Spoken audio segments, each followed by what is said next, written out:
Ladies and gentlemen, Eddie Rose.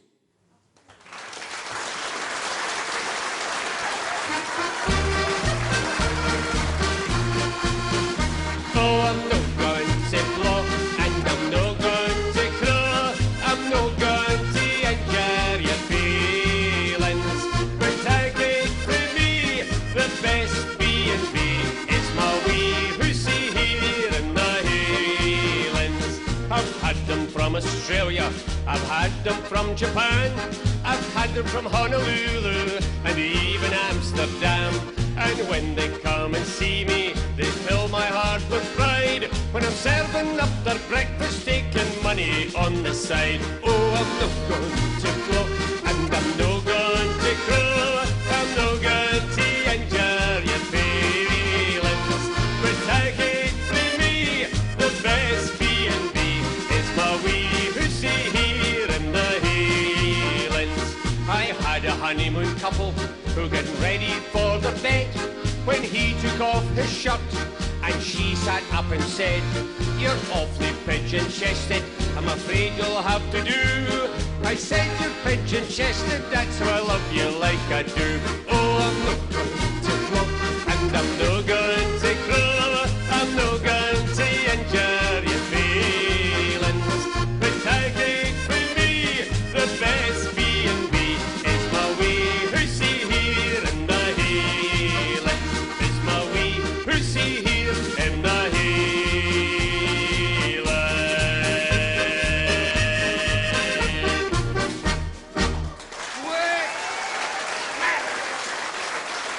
Oh, man. Oh, by Jove. You know, it's a great life, this bed and breakfast, you know. Oh, the B&B is booming just now, and we call it bed and breakfast here in Scotland, but in China they call it chew and lie. But my daughter came in the other night there with her boyfriend, and the rain was coming down in tournaments. Oh, the road was all wee puddles. And I said, "Look, you can't go home in a night like that. You'll have to stay the night." He says, "Well, okay then." And he disappeared for about 20 minutes. And then eventually he came back. I said, "Where on earth have you been?" He says, "I just went home from my pyjamas."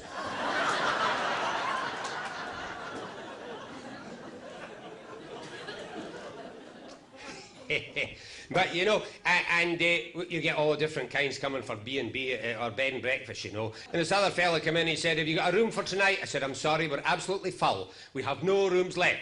He said, "Surely you can find me a room somewhere." I said, "Well, the only room I could give you, you have to share it with a man that snores all night long, you'll never sleep." He says, "Well, I'll take a chance, I'll take that room for tonight." I says, "Well, remember I warned you, that man snores all night long, you'll never sleep. Don't ask your money back in the morning." So next morning, he's down fresh and early, waiting on his breakfast, and I rushed over, I said, "My goodness," I said, "how did you sleep last night?" He says, "No bother. I just got ready for my bed, I went over and I kissed him on the cheek, and he sat up all night watching me."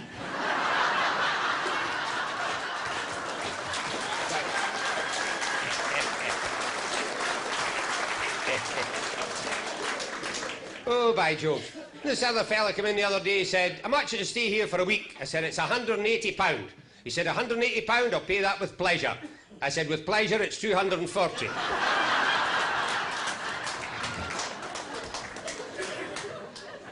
Well, my pal across the road hadn't been well, and I had to go into the doctor's to make an appointment for her. And when I went into the doctor's, this nun came running out, crying her eyes out.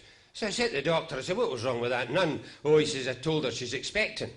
I said, "And is she?" He says, "No, but it cured her hiccups."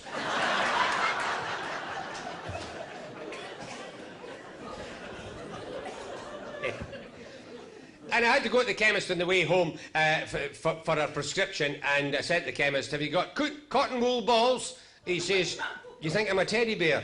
And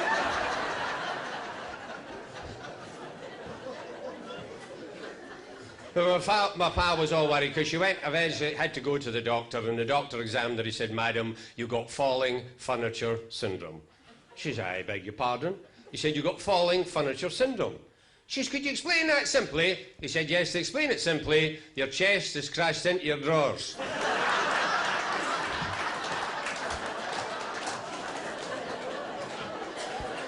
There's a woman explaining that to her husband over there, eh?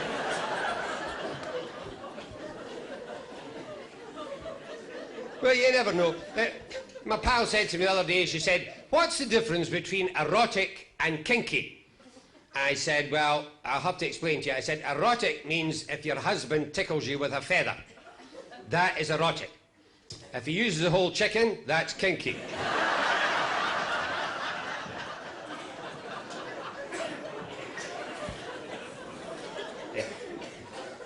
And my other pal said to me the other day, she said, last night my husband and I had Olympic sex. Oh, I says, that would have been exciting. She says, no, really, it's only once every 4 years.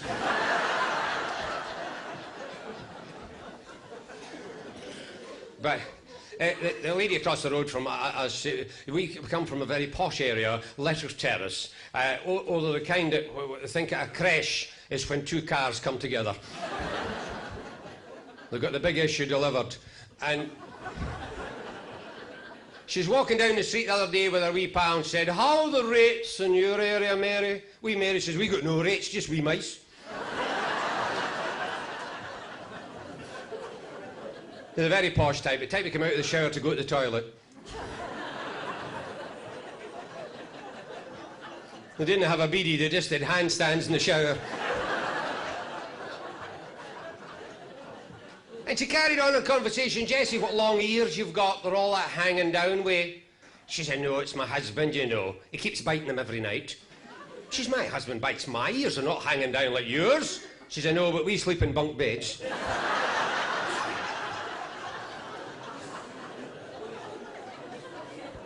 And they got on the subject of their sex life. She says, you know, Jessie, the best thing for your sex life is plenty of fresh fruit. That's what I have every night when I go to bed. I have a pound of black grapes, then I lie down beside my husband, put my mouth to his ear. And pal said, does that turn them on? She says, no, but it's somewhere to put the pips.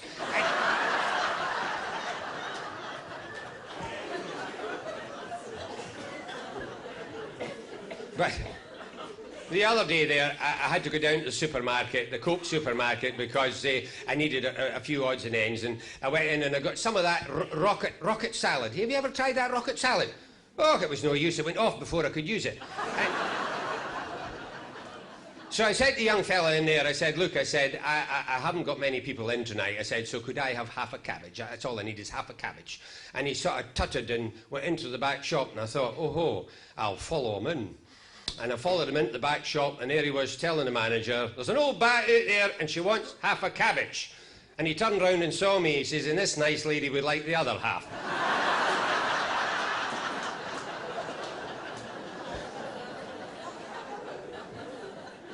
And this American, he was going round all the different fruit and everything else, and he's picking up this grape. He said, what on earth is that? I said, that's a grape, sir, a grape. He said, gee, he said, back home where I come from, in the United States of America, our grapes are 10 times the size of the ones you got here. I says, oh, it must be a wonderful place, aye? And then he picked up this Granny Smith's apple, and he said, what on earth is that? I said, that is a Granny Smith's apple, sir, a Granny Smith's apple. He said, gee, he said, back home where I come from, the United States of America, our apples are 10 times the size of the ones you've got here. I says, yes, but we just grow ours to suit the size of our mouths. But you never know the minute. Yeah. The wee pal was going into the butcher's the other morning there, and she said to the butcher, is that a sheep's head you've got in the window? He said, no, it's a mirror.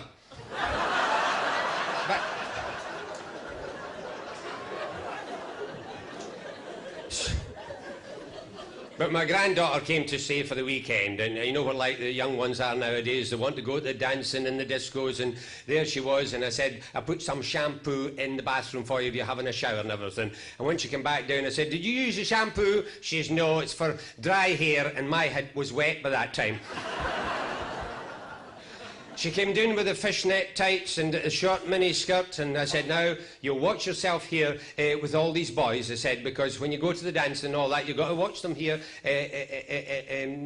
never give them, into them in any way at all, because I don't want you to be invited back to their flat, and then be a wee bit, you never know what might happen, and we just don't want that. I said, so if any young fella asks you back to his flat, I said, and he starts any hanky-panky, I said, just clock him. Okay? Just clock him. I said, take no nonsense off him, just clock him. Well, the next morning, we're having our breakfast, and I said, well, how'd you get on last night? Oh, she said, went to the dancing, it was marvellous. She said, it was Brandon McPhee and his Scottish country dance band. What a night we had. And then we went to the disco after that. And this boy invited me back to his flat, and I said, oh. I said, and was there any hanky-panky? She said, yes. I said, did you clock him? She says, yes, 2 minutes, 35 seconds.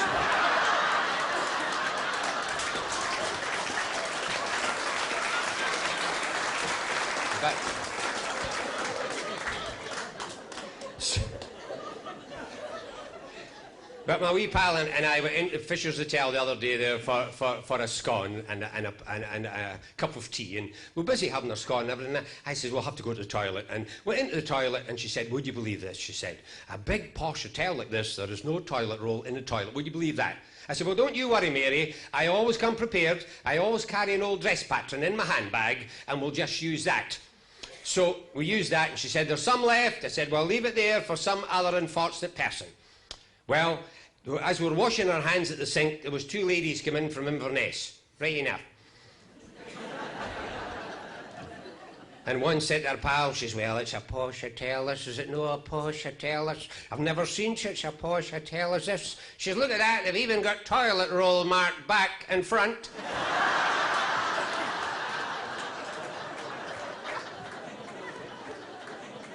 We're going to give you a wee Highland hootenanny. Here we go.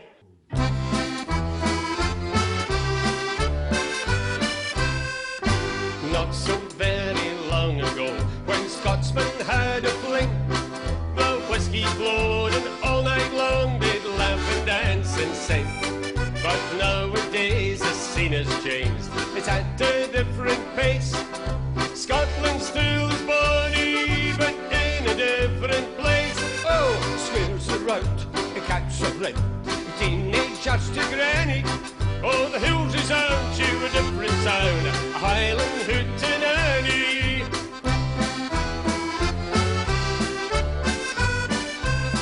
The kinky girls are dressed to dance across the heather roots, with kinky gear down from their hats to mini skirts and boots.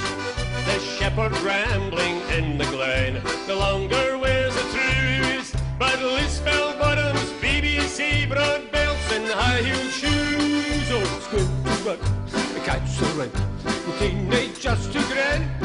Oh, the hills is on to a different sound, a Highland hootenanny.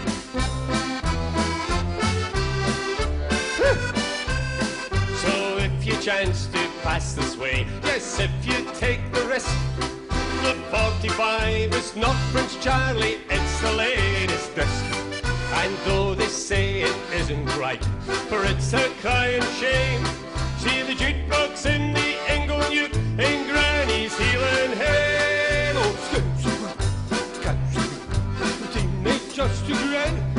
Oh, the hills resound to a different sound, a Highland hootenanny.